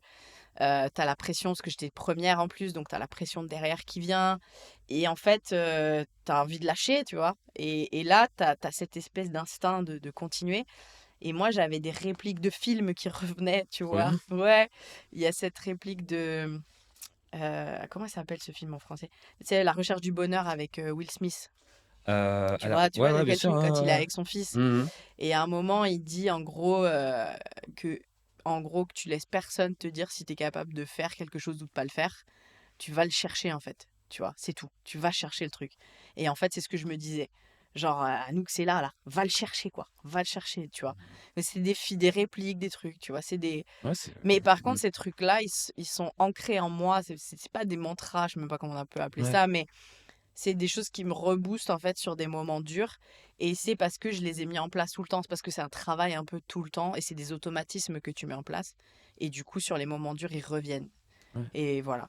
Donc c'est ça, ou tu vois, on se dit toujours, nous, un obstacle, obstacle par obstacle, kilomètre par kilomètre, tu vois. Et parce que si tu vois la fin, c'est des fois tu paniques. Tu te dis, mais attends, merde, je suis troisième, j'ai dit que j'allais gagner. Oh, comment je fais? Ah, nous, t'es à 5 kilomètres de la fin, calme-toi, il peut se passer 1000 trucs en fait. Parce que bah, t'as 10 obstacles avant la ligne d'arrivée sur 500 mètres. Donc en fait, il peut se passer tout. Tant que la ligne d'arrivée n'est pas passée, il n'y a rien qui est fini chez nous. Donc tu vois, ça aussi, c'est quelque chose que j'essaye de me rappeler souvent. Ouais, c'est des outils, des comme Voilà. une boîte à outils Et c'est ça, et tu as c'est plein ça. d'outils que tu utilises en fonction de la situation. Voilà. Et après, c'est des choses qu'il faut mettre en place avant, tu vois, Ouais, dans bien sûr, l'entraînement. ouais, bien sûr. Et après, il y a aussi ce côté euh, de se focaliser sur ce qu'on peut contrôler. Ça, pour moi, c'est une phrase qui est importante. C'est si tu te focalises sur le reste, tu vas complètement perdre le contrôle, en fait. La seule chose que tu peux contrôler, c'est toi, en fait. C'est tes efforts, ton attitude, ta façon de faire, tes actions. Le reste, tu le contrôles pas. L'attitude des autres, etc. Donc, c'est une perte d'énergie et tu vas générer des mauvaises émotions en essayant de contrôler ce que tu peux pas. Et tu vois, rester focus sur ce que tu peux contrôler, c'est aussi, bah, s'il y a une autre athlète qui va te dépasser, bah, en fait, te concentre pas sur elle, concentre-toi sur toi, va plus vite toi, en fait, tu vois. Donc, c'est des choses comme ça. Et ce mantra aussi, j'aime bien ce focus on what you can control. C'est monsieur Tony Robbins qui a dit ça. Est-ce que tu visualises des fois ta tête, tu fermes les yeux, tu visualises sur le podium et des images comme ça toutes simples Je et fais ça que te visualiser. tu fais que Je fais beaucoup, beaucoup de visualisation. On parlait de la gym aussi tout à l'heure. Je tiens ça de la gym, je pense. Parce que à la gym, entre les. Je sais pas si tu as déjà vu une compète de gym, mais ouais, je en ouais. fait, t'as 4 agrès et entre les agrès, il se passe rien, tu vois? Mmh. T'attends que les autres gymnastes passent. Donc c'est long, c'est très dur à gérer physiquement une compète. Et du coup, bah, tu visualises.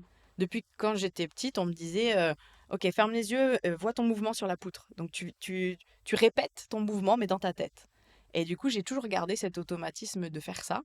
Et bah, tu vois, la tour Eiffel, je disais, cette image-là, je l'ai visualisée, mais je sais même pas te dire combien de fois. Mmh. Et souvent, je faisais ça presque une fois par semaine. Je m'arrêtais devant la tour Eiffel, je mettais une musique et je regardais la tour Eiffel et je me visualisais du début à la fin de l'événement. Comment c'était, tout ça. Quand j'arrivais en haut, ce que je ressentais, je le visualisais avec beaucoup d'émotion. Donc des fois, j'en pleurais en fait, tellement ça, c'était puissant. Et je le fais même pour les courses. Tu vois, et dès qu'on a un peu le repérage des obstacles, je me visualise vraiment sur la course les obstacles. Là, je suis arrivée en Californie une semaine avant, j'ai repéré tout le parcours. Donc, tu vois, j'ai pris des notes sur le 15 kilomètres. Ok, entre le kilomètre 3, 4, Anouk, là, c'est plat, vas-y, quoi, tu vois. Donc, en fait, toutes ces choses-là, après, je les visualise, je les intègre, etc. Mais c'est un vrai travail aussi mental, en fait, hein. Il n'y a pas que le physique. Bien sûr. Moi, pour moi, c'est vraiment, des comme une partition de musique, tu vois? Tu décris pour C'est moi ça. et c'est pour ça que je te dis artistes parce que, pour moi, vous êtes des artistes et avec une partition de musique et vous la jouez après avec de Ouais. l'émotion, comme quelqu'un, un pianiste qui joue, et je suis complètement d'accord et donc on a parlé effectivement préparation mentale et cetera. Au niveau social, heu, voilà, tes potes, inspiration, justement les gens qui te conseillent, voilà, comment ça t'a pu t'aider? Comment ça a pu te desservir? Toute la Euh, dimension sociale, Alors, mmh. ce qui est dur, c'est que quand tu vas à tes soirées, par exemple, avec des potes ou quoi, bah, tu dois faire super gaffe à plein de trucs. Quand tu Les notes. prépares une compète, donc parfois c'est frustrant, hein. Ça fait chier de pas pouvoir faire la fête avec les gens quand c'est Mmh. l'anniversaire, quand c'est ci, quand c'est ça. Mais bon, tu sais que ton objectif, il est tellement important. Après, eux aussi savent, donc ils respectent aussi. Mais c'est vrai que parfois ça frustre. Après, tu sais, il y a des gens, tu sais, qui te comprennent. Il y a des gens, tu sais, qui te comprennent pas. Donc tu sais aussi, tu sais, on dit souvent, ça fait un tri, tu vois. T'as des gens aussi où tu te rends compte qu'ils sont jaloux de ton succès. Ça, récemment, je me suis rendu compte de ces choses-là, de gens qui te sortent des trucs où tu te dis, mais qu'est-ce que c'est que ça? Et au final, qui t'embrouillent pour des bêtises. Donc, en fait, tu les laisses un peu sortir de ta vie et c'est très bien. Ça fait un tri, en fait. Parce que quand tu sens de la jalousie dans ton entourage, tu vois, il y a un truc qui va pas, en fait. Tu te dis, mais d'où tu peux être jaloux? Tu dois être content pour moi, en fait. Sinon, tu sors, tu vois. Ouais. Donc voilà. Et après, ouais, je te dis, tu as des gens où tu sais à qui parler, dans quel moment, tu vois. Tu as des gens qui te comprennent, il y a des gens qui ont les bons mots, il y a des gens qui ont pas du tout les mots. Pourtant, même des Ah, gens, tu vois, il y a des gens que t'aimes beaucoup, mais il y a des gens qui ont pas les mots, tu vois. Donc, faut savoir qui va être vraiment ton soutien à certains moments ou pas. Après, c'est dur aussi, tu vois, avant la Tour Eiffel, où moi, je gérais l'organisation et ma prépa physique un mois et demi avant, enfin, un mois avant, j'ai dit à tout le monde, là, par contre, je suis désolée, mais c'est mort, je suis focus Tour Eiffel, quoi. tu dis, ouais, tu t'es Ah bah ouais, bien sûr, bien tu sûr. dis, Ah, t'as des gens qui vivent des trucs dans leur vie, des machins, tu dis: «Je suis désolée, mais limite là, je m'en branle en fait de» non mais vraiment pardon, hein, mais en fait, c'est là, je veux que du positif autour de moi. Déjà, j'ai tellement de trucs à gérer, c'est tellement dur à gérer toute seule que je peux pas en fait. Tu peux pas avoir des gens qui t'amènent en plus du négatif, tu vois? T'as déjà plein de conneries à gérer. Si en plus, tu as machin qui te parle de ça, tu vois? Ça marche pas. parasite, Donc quoi. après, les gens qui comprennent te disent: «Ouais, t'as raison, excuse-moi», tu vois? Et ça, c'est OK. Et ça, c'est des vrais amis, en fait. Et les autres, ben, tant pis. Ouais, Mais en vrai, tu vois, non, sur ça, ça a été super. J'ai eu des très bons soutiens, ouais. si tu peux remonter le temps et parler à Anouk il y a 10 ans, il y a 20 ans, qu'est-ce que tu lui dirais? Bah, je lui dirais bah, qu'elle continue, en fait, tu vois. Parce que j'étais toujours dans cette, tu vois, je sais pas, j'ai toujours eu des rêves et je croyais que dans la vie était faite pour réaliser ses rêves. Dans ma vie, dans ma tête, c'était ça. C'est trop J'étais bien, très Disney, tu vois. Je suis toujours très Disney, j'aime beaucoup. bah, c'est Mais cool. ce côté rêve, tu vois, pour moi, c'était ça. Et en fait, j'ai toujours cru à mes rêves, à ce que je voulais faire. Tu vois, je rêvais de venir à Paris. Bah, j'habitais en province, hein, toute Mhm. petite ville. Pour nous, Paris, c'était dingue. Je rêvais d'aller à Los Angeles. Et tu vois. Et à chaque fois, je mettais des rêves et hop. Mon truc, c'était d'y arriver, tu vois. Voilà. Donc, j'ai toujours eu ce fonctionnement. Et du coup, je dirais, bah ouais, fonce, fonce, Garnier, fonce. Trop Je me bien. dis ça, et je me parle souvent moi-même. Mais Mais ça, ouais, c'est vrai, croire et bah puis je lui ouais. dirais de croire, vraiment y croire, en fait. Après, je crois que j'ai toujours cru en moi sur beaucoup de choses, mais ouais, je dirais: «Tu es sur la bonne voie, vas-y, quoi», tu vois? Alors, alors, j'ai encore quelques petites questions. Justement, on parlait des rêves, le sommeil. Comment tu gères ta quantité de sommeil, tes petites techniques pour mieux dormir, Mmh. des siestes de récupération? Est-ce que tu peux nous dire un petit peu ce que tu fais? Ah oui, les siestes. Ah, Les siestes, c'est la vie. Ah, les siestes, c'est je le dis. Non, en fait, c'est beaucoup de sommeil. Mhm. Pour la récup, tu vois, c'est vraiment beaucoup de sommeil.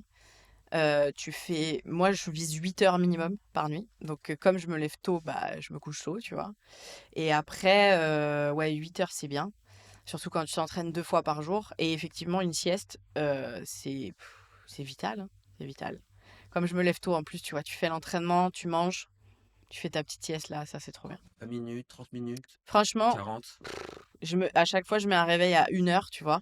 Ouais, Après, ça dépend. Des fois, je dors 20, des fois, je dors 1 heure, des fois, tu vois, je laisse faire le truc, en bah, fait. je pense pas, c'est trop bien. Tu Et laisses réguler ton ouais, c'est corps ça. pour te donner. Et tu vois, il y a des entraînements tellement intenses. Tu vois, la corde, c'est long, c'est des entraînements qui sont très longs. Tu fais 2 heures, 2 heures et demie. Des fois, ça m'est arrivé de rester 3 heures à la salle d'escalade parce que du coup, les récup sont longues, les séries sont très longues, donc les récup sont très longues. Et tu rentres à la maison, ton système nerveux, il est complètement out, quoi, tu vois. Donc en fait, tu t'écroules, mais vraiment, tu t'écroules. Ok, donc Anouk, donc tu nous disais, donc, ok pour la sieste, donc tu laisses justement ton corps, tu te donnes pas une limite de sieste. Non, Ouais. je laisse faire, tu vois, parce qu'il y a des séances qui sont tellement intenses que ton corps, il a besoin bah, de dormir plus longtemps, je Mm. sais pas. Et après, quand tu fais une deuxième session, tu vois, en fin de Mhm. journée, du coup, si t'as pas bien récupéré, ça va être plus difficile, quoi. Donc voilà. Et alors, donc récupération, pour toi, on parlait tout à l'heure des bains glacés en off. Mm. Raconte-nous un petit peu toi, ce que tu fais et ce que tu aimerais faire, ce Alors, que tu as fait. on teste beaucoup parce qu'en fait, l'entraînement, c'est une chose, mais la récup fait que tu as les bons effets de l'entraînement Mm. aussi. Et vite, parce que quand tu enchaînes les entraînements, tu as 2 fois par jour et que tu enchaînes, du coup, la récup, elle est essentielle à la fois pour la performance, mais aussi pour éviter de se blesser. Parce que plus tu t'entraînes, plus tu mets de charge sur tes muscles, sur tes tendons, sur tout ça, donc ça crée des inflammations. Et du coup, si t'as pas une bonne récup, derrière, tu peux te blesser. Moi, ce que j'aime bien, c'est le sauna. Le sauna, je trouve que c'est top. Alterner chaud et froid, donc sauna, douche froide, sauna. L'idéal, c'est de faire un peu comme les Finlandais, tu vois, d'avoir le sauna, le bain froid, le sauna. Le froid, c'est génial. Moi, je trouve ça top. La cryothérapie, après, pas simple d'avoir une cabine de cryo, mais c'est quand même vraiment des bons effets. Le bain froid, j'adore. Pas forcément glacé, mais tu vois, 10 degrés ou en dessous, entre 5 et 10 degrés, franchement, c'est cool. Je sais pas si tu as eu l'occasion de le faire, mais franchement, je trouve ça vraiment bien. Petite astuce, on peut aussi acheter des sacs de glaçons et les mettre dans sa baignoire, hein, pour info. Ouais. Des fois, ça m'arrive de faire ça. Donc, ça, c'est vraiment, moi, le bain froid, c'est un vrai truc pour moi, que je sens que je récupère vraiment bien. Et après, tu vois, tu as des bottes de compression, de l'électrostimulation et tout ça. J'ai eu la chance d'avoir des partenaires qui me faisaient des dotations de produits comme ça. Donc, ça te permet après tu vois, d'avoir tes petites astuces, tes petits outils. Tu as, tu sais, ces pistolets là Ouais. Voilà. En fait, après, comme t'as pas l'occasion d'avoir un kiné tout le temps avec toi, tu commences à faire des automassages, etc. Enfin, voilà. Puis après, tu te connais, tu sais où tu as des tensions musculaires, tu peux les travailler, tu sais, avec des rouleaux, des balles. J'ai même, tu sais, les ventouses là. Ah ouais, j'ai tout. Bon, nous, c'est un petit peu excessif, mais tu vois, je sais je fais pas tout d'un coup, mais je sais quel truc faire après quelle séance ou avant quelle séance, tu vois, ou entre deux séances, je sais que ça marche bien, ça marche pas, tu vois. Ouais, à l'écoute Voilà, finalement, l'écoute maximum de ton c'est corps ça, pour la récupération, c'est ça. qui est peut-être limite plus important que ton entraînement? Ouais, ou tout autant en Tout tout cas. autant, ouais. Ouais, tout autant, ça c'est sûr.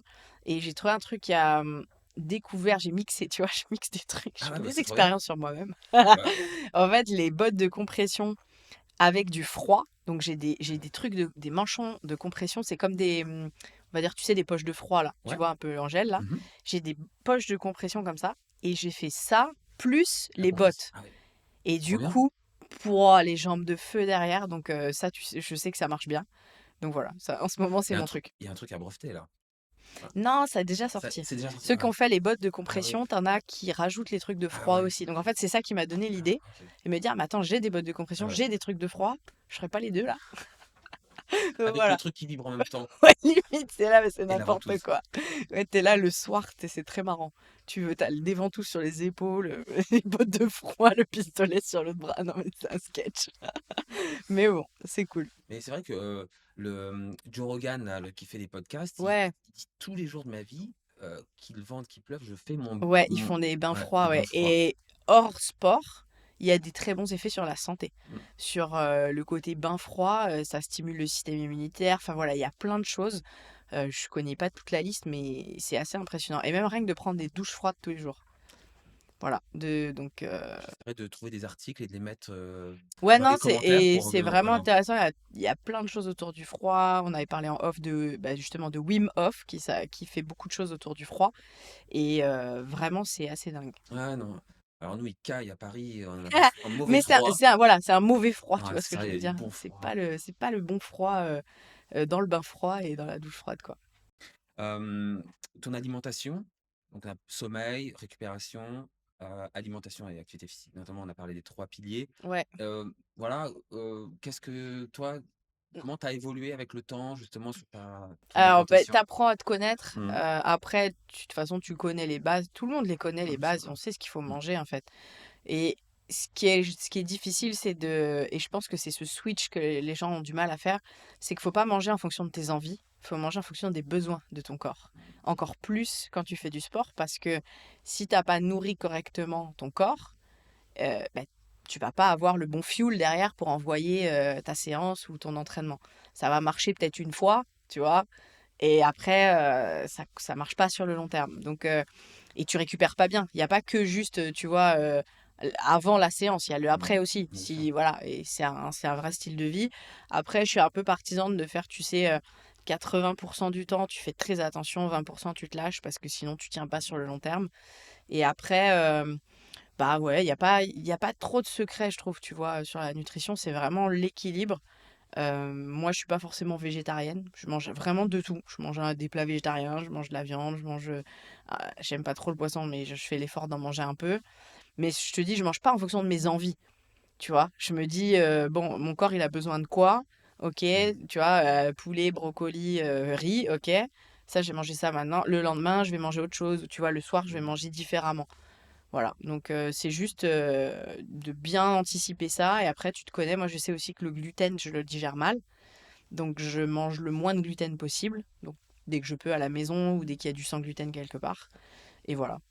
OK et le jour de justement, pour la tour Eiffel, cette performance, cette pièce, maîtresse, cette monumentale, Ouais, performance, tu comment tu t'es préparé le matin, ton comme comme d'habitude. d'habitude? Ouais, en fait, Justement, faut pas changer, mmh, tu vois, sur la compète ou bah, mmh, la tour Eiffel. Il faut pas changer d'habitude. Faut mettre en place tes habitudes. Ton corps, comme ça, c'est normal, tu vois, ça fait partie du process. Après, sur la tour Eiffel, sur les entraînements de corde, j'ai remarqué que je mangeais pas assez. mmh, Et tu vois, j'ai commencé à regarder un peu l'ultra trail parce que du coup, enfin, je regardais déjà, mais du coup, pour moi, j'avais pas besoin de m'alimenter comme un ultra trailer. Mais quand je faisais des séances de 3 heures, en fait, j'ai remarqué que je mangeais pas assez de calories et que j'étais un peu je me sentais en hypo à la fin de la séance, tu vois.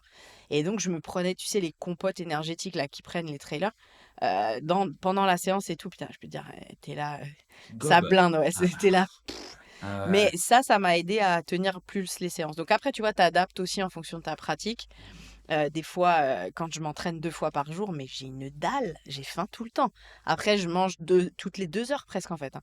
Mais je mange sainement, mais je mange toutes les 2 heures. Mais tu as une dépense qui est énorme forcément, plus ton métabolisme de base qui est hyper boosté. Donc ta dépense calorique, elle est, et du coup ton besoin calorique, il est très haut aussi. Mais des bonnes calories, bien sûr. Ouais. C'est-à-dire que si tu tu mets du fast-food en calories, ça va pas être, tu vas pas la dépenser pareil, ça va pas être bon. Mais non, voilà, tu vois un peu en gros l'idée, quoi. OK, tu vu la performance de Riles là récemment là, qu'il a couru 24 heures, sur un Oui, tapis j'ai vu ça. avec Alors, des j'ai pas étudié comment il a fait sur l'alimentation, sur tout ouais. ça. Non, mais il s'est arrêté pour pisser, par contre. Ouais, alors il y Voilà. a des draps de Ouais, j'ai vu des ça. Donc ouais. non, je suis déçue parce qu'il aurait pu pisser en courant. Ah, je Il rigole. Ça m'a fait rire. il aurait pu être Putain, mec, voilà. tu t'arrêtes pour pisser, c'est nul. Donc, non, franchement, en vrai, tu vois, ça, je trouve ça con, en fait. Bah, non mais ouais, Non, grave. mais c'est vrai. Tu peux pisser en courant, non? Ah moi j'ai pissé sur un vélo, j'avoue c'est beaucoup plus facile, mais pisser en courant Je ouais, sais pas, je ouais. sais pas. Même s'il avait Nous, 4-5 bah, ouais, si, en fait, si. tu peux, hein? Si, parce que moi, ça m'est déjà arrivé C'est sur des vrai? compètes, Ah mais ouais? dans les passages dans l'eau. Ah ouais?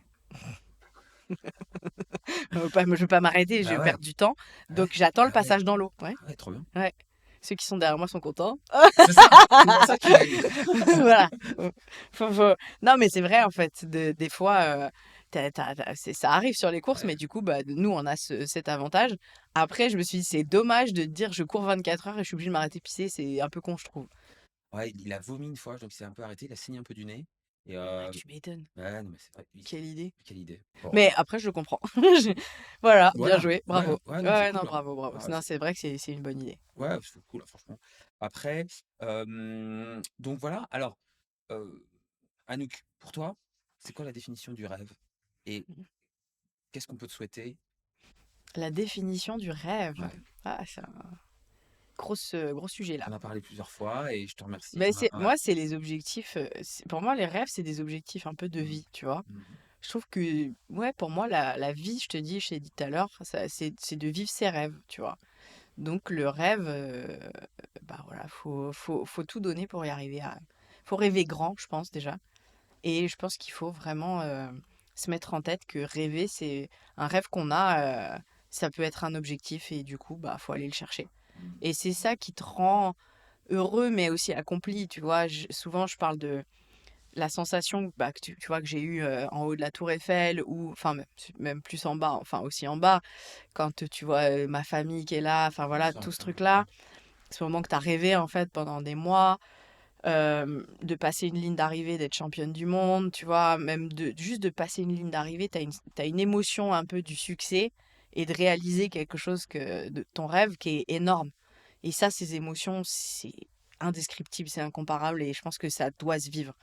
Tu vois, si tu vis pas des trucs un peu comme ça dans ta vie, je pense que, mmh. bon après, là, moi, c'est des rêves de dingue, mais Rien que de te dire: «Je rêve d'aller à, j'en sais rien, Tahiti» et de vivre ce truc, tu vois? Je pense que et puis ça te tient, en fait. C'est des rêves qui te tiennent. Hop, tu réalises un rêve, après hop, tu te remets un autre truc et hop, tu vas. Et je pense que c'est ça qui rythme aussi, ta vie et ça te rend plus accompli, plus heureux, ça te fait grandir aussi, tu vois? Voilà, moi je pense que c'est une base, quoi. Les réseaux soucieux, je les appelle les réseaux soucieux, les réseaux sociaux, Ouais. c'est est-ce que c'est compliqué avec eux? Tu sais, tu es en couple, single ou compliqué avec ces réseaux sociaux? C'est compliqué, je trouve. C'est un vrai outil qui est intéressant, je pense. Je trouve que c'est tu vois, il y a une vraie force sur les réseaux sociaux, des personnes qui ont vraiment des choses à dire, des choses à partager. Hem Et puis même, je trouve, pour des jeunes où c'est inspirant, tu peux avoir des vrais conseils sur les réseaux sociaux, de voir des personnes qui sont, entre guillemets, qui ont le niveau de vie que tu voudrais avoir, ça peut t'inspirer. Tu vois, des gros entrepreneurs, je pense à ça, qui donnent aussi des conseils. Enfin voilà, il y a des choses très inspirantes, mais il y a des choses aussi où je trouve qu'on est parti dans un truc là où il y a des choses qui vont pas. Tu vois, on parlait d'athlètes tout à l'heure, je trouve que les marques partent en couille. Et quand tu dis que tu as pas de budget pour des athlètes, mais que tu mets des milliers d'euros dans des influenceurs, je trouve que c'est mauvais en fait. Tu peux pas, en tant que marque de sport, mettre plus d'argent sur un influenceur que sur quelqu'un qui performe, tu vois. Donc, tu vois, ça pour moi, par exemple, ça va pas. Il y a un truc qui va pas. Et c'est pas que ça, je parlais avec une chanteuse aussi récemment. Et en fait, on te demande toujours ton nombre de followers, ta communauté, ton truc. Alors que tu dis, oh, mais attends, en fait, c'est pas ça. Je suis performante, moi. Donc, on s'en fout de ma communauté, en fait. C'est même à un partenaire de t'aider à construire une communauté, tu vois. Et là, en fait, je trouve qu'on est dans un truc qui va pas du tout. On met en avant des gens qui sont pas forcément les meilleurs dans leur sport ou dans leur métier ou dans leur, tu vois. Et en fait, les personnes qui performent vraiment n'ont pas le temps de développer leurs réseaux sociaux. C'est un métier de développer les réseaux sociaux, en fait. Et là, en fait, moi, j'ai pris le parti, là, après les championnats du monde, j'en avais marre, en fait, de tout ça. J'en ai eu marre aussi de ce côté, tu sais, les gens, en fait, ils font une action et ils marketent leur action, quoi, tu vois. Genre, ils ont fait un truc tout pourri. Même sur LinkedIn, je trouve que ça part en cacahuète, tu vois. Genre, ils ont fait une session un peu sport en équipe. Et ça y est, ils te font des phrases de ouf. Tu vois, j'appelle ça de la branlette intellectuelle, en fait, tu vois. Ouah, machin, de trucs. Attends, c'est bon, t'as juste fait une séance en équipe. Alors, ça, c'est ok, parle de cohésion d'équipe. Stop, arrête-toi là. Oui, on a reformé. Ah, ta gueule, tu vois. Non, mais il faut rester Mmh. simple. Et en fait, je trouve qu'on en fait des caisses sur ça. Et du coup, quand il y a un vrai truc, bah, en fait, c'est normal, tu vois? Ça passe limite inaperçu parce que tout le monde en fait des caisses sur des micro choses, tu vois? C'est moins que le Et bruit. c'est en fait, celui qui est le plus vu, c'est le meilleur communicant, c'est plus le meilleur performeur, tu vois? Et je trouve qu'il y a un truc qui va pas. Et voilà, donc moi ça me déçoit et je me suis dit: «J'ai plus envie de participer à ce truc-là». Donc là, j'ai carrément enlevé Instagram de mon téléphone. Mon compte est toujours en ligne et tout ça, mais j'y vais de mon ordinateur une fois. J'y vais pas plus d'une fois par jour et j'y reste à peine 5 minutes. Je vais juste voir si j'ai des messages et c'est tout en fait. Et si j'ai tu vois, je sais que je fais des podcasts ou des choses que j'ai à partager en collab, je le fais. Mais stop en fait. J'ai trouvé ça. Ouais, j'ai une overdose, tu vois, de vouloir tout montrer ta vie, de machin. Je préfère et en fait, c'est aussi ça que je me suis dit: «Moi, je suis athlète, je vais pas passer plus de temps à essayer de développer mes réseaux sociaux qu'à être performante». Ça n'a aucun sens, en fait et le problème, c'est que c'est ça qu'on me demande aujourd'hui. Donc je trouve qu'il y a un truc qu'il faut qu'il change là parce que on va trop loin sur ça. Ça va trop loin, tu vois? Ah non, je suis d'accord. Et encore une fois, je dis pas que c'est de la merde, faut tout arrêter. Non, faut juste à un moment se dire, c'est pas parce que le mec il a 150 000 followers qu'il est bien en fait, tu vois.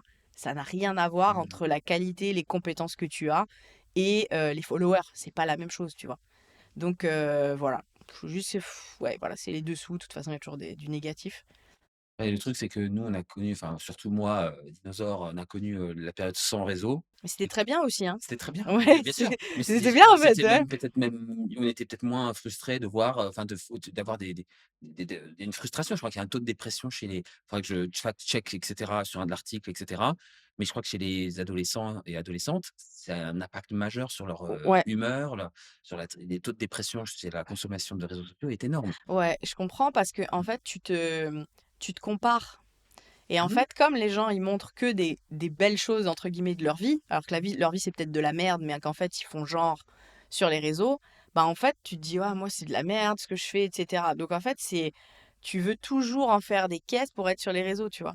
Donc c'est un problème, ouais, et effectivement, sur la jeune génération, je trouve que Mmh. encore une fois, il y a des bonnes choses, tu vois? Il y a des youtubeurs qui font des choses bien. Tu peux créer ton média, ça, je trouve ça génial aussi. Tu es plus obligé d'être avec des attachés de presse et d'avoir les contacts pour passer à la télé. Tu peux toi-même, en fait, avoir plus d'audience qu'une chaîne de télé.